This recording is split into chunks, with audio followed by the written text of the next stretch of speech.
ओम नमस्कार. शिव कैलास राणा शिवचंद्रमौळी फणींद्र माता मुगड झोळ कोण तारी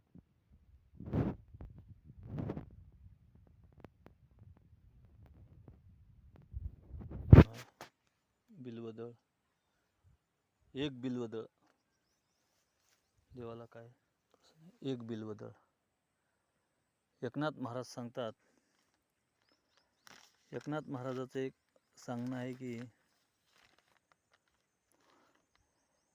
लोहाची बेडी पडली पायी तोडावया घन दिदला पाही, तो धनची विकोणी खादला पाही, तयाचे बंधन कैचे तुटे, तयाचे बंधन कै तुटेना. एकनाथ महाराज सांगतात, एकाला विनाकारण पोलिसानं पकडलं, रामकृष्ण, आणि विनाकारण पोलिसानं पकडल्यावर त्याला नेलं. ते म्हणते माझे लेकरं घरी आहेत, मला जाऊ द्या. जाऊ दे नाही. एक पोलीस होता, त्यानं मला थांब, नंतर माझ्या ड्युटीमध्ये तुला सोडतो, हे मार्ग काढतो. आणि त्या पोलिसानं काय केलं, नंतर त्याला घन दिला. घन दिल्यावर त्याने म्हणला सांगितलं, पायाच्या बेडीला घन मारून पायाची बेडी तोडून जा. त्यानं ते घन एक घिसडी बोलवला आणि घन विकून टाकला. किती रुपये येतो मला घनाला? ते घन विकून टाकला, तोडायचं सोडून दिलं आणि घन विकून पैसे केले.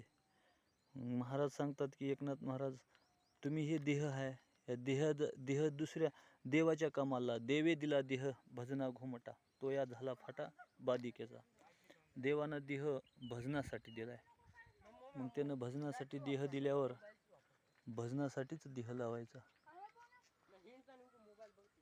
कारण हे एकनाथ महाराजांचं म्हणणं आहे.